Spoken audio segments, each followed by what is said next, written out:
Con mucho gusto para servirle y a la Nah, orden. gue rasa gue udah cukup mahir berbahasa Spanyol, tapi waktu gue nyemplung ke negara yang a la orden, a la orden, a la orden, a la orden, itu kayak, loh, gue salah apa sih? Kok mereka...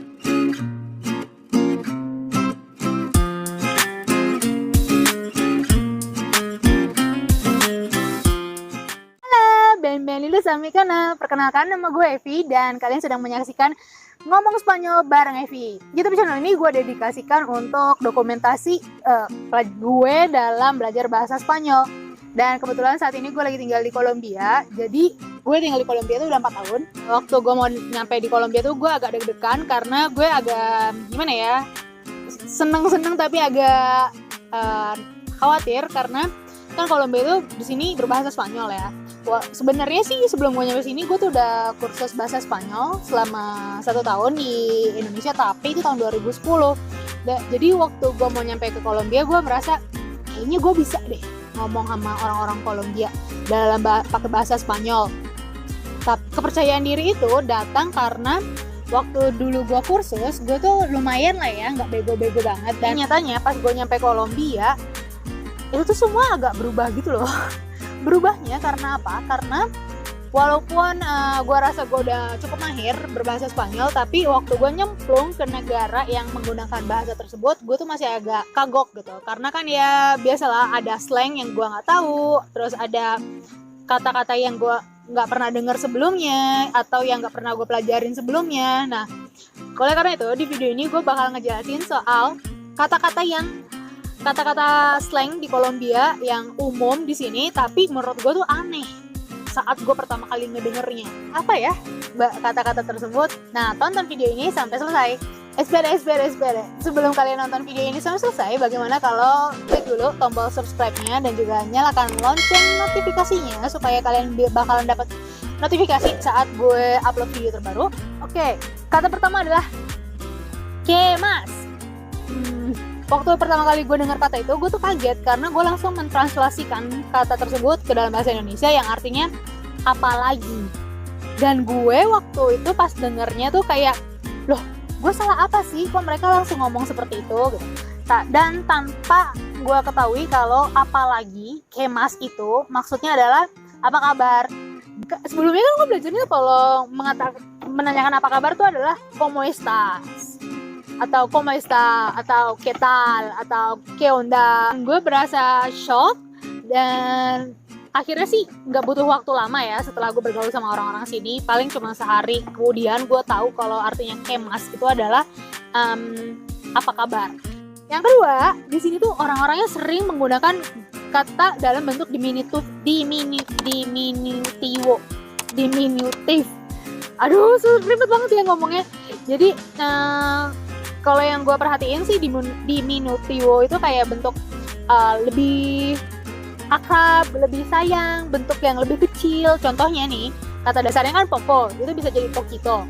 Terus kata dasarnya cara, wajah, itu bisa jadi carita. Ariel yang lagu intronya tuh carita de angel me llaman a mí. Di sini tuh sering dipakai banyak banget untuk segala hal.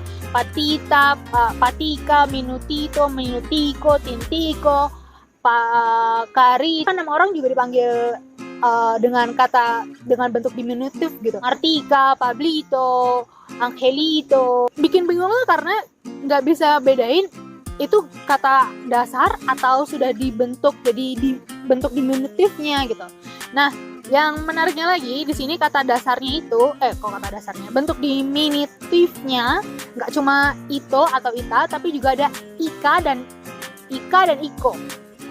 Dan kalau kata pasangan gue yang dia juga native speaker, dia juga nggak ngerti gitu kapan ito dipakai, kapan iko dipakai.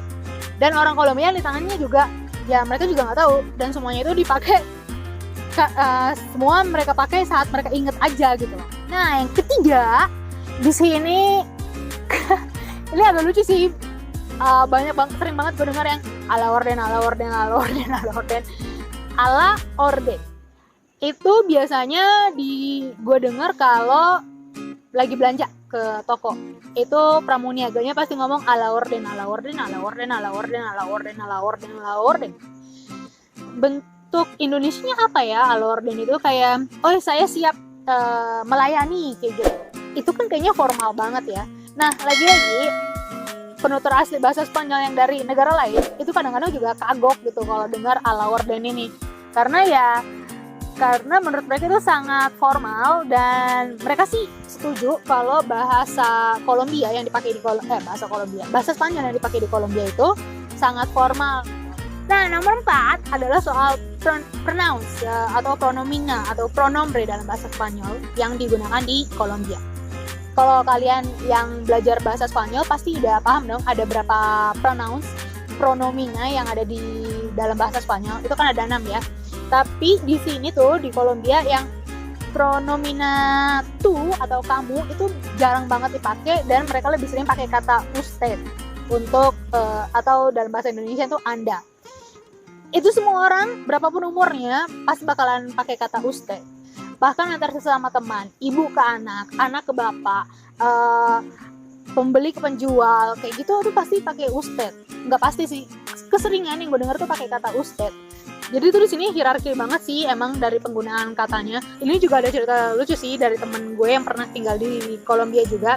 Jadi kadang-kadang dia ngobrol sama temennya, ngomong manggil doang gitu kan, woi Marcos, terus Marcos ini jawabnya si senior gitu.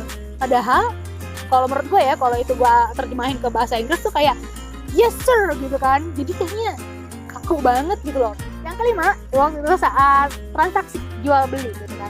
Kalau lu mau beli di sini biasanya lu minta sesuatu nih ke penjualnya, saya mau 1 bungkus kopi gitu. Nah, kalau di sini tuh mereka ngomongnya me regala un paquete de café por favor. Me regala. Regala itu kata dasarnya adalah regalar atau memberikan. Tapi regalar tuh lebih kayak apa ya, memberikan sesuatu secara gratis gitu loh. Sementara kalau kita lagi transaksi jual beli kan kita mau beli gitu kan ya. Kalau dulu gue belajarnya tuh quiero comprar bla bla bla gitu kan. Nah, kalau di sini tuh me regala bla bla bla. Nah, kemudian saat kita mau bayar itu, tadi waktu gue belajar itu gue diajarinya te pago, saya bayar, saya mau bayar kamu, kayak gitu kan. Nah, kalau di sini mereka pakainya tuh le cancelo, cancelar, membatalkan. Ya sebenarnya kalau kita masukin ke dalam konteks sih bakalan tahu ya. Cuma karena kita udah, misalnya nih gue udah belajar bahasa Inggris kan, jadi pas dengar kata cancelar, gue langsungnya benernya cancel atau membatalkan gitu. Yang gue tangkap waktu itu adalah kalau gue ngomong seperti itu, artinya gue nggak jadi beli kan, tapi sebenarnya artinya itu adalah gue mau bayar. Nah, itu 5 kata yang menurut gue agak bikin gue shock. 5 apa 6 sih tadi gue jemputin ya. Yang bikin gue shock waktu pertama kali gue datang ke Kolombia, karena itu di luar ekspektasi gue, di luar pengertian yang selama ini gue tahu. Di antara kalian yang udah nonton video ini sampai selesai, apakah kalian pernah belajar bahasa Spanyol dan pergi ke negara yang berbahasa Spanyol dan mengalami hal yang serupa? Nah, kalau emang iya, tolong tulis di kolom komentar, dan biar gue juga ikutan belajar. Jadi kalau gue ke negara tersebut, gue nggak kagok-kagok banget. Jangan lupa. Oke, video ini gue selesaiin sampai sini. Terima kasih sudah nonton sampai akhir, dan jangan lupa untuk subscribe dan juga kasih like dan nyalakan loncengnya supaya kalian dapat notifikasi setiap gue upload video terbaru. Bueno, entonces nos vemos en otro video. Hasta luego, chao.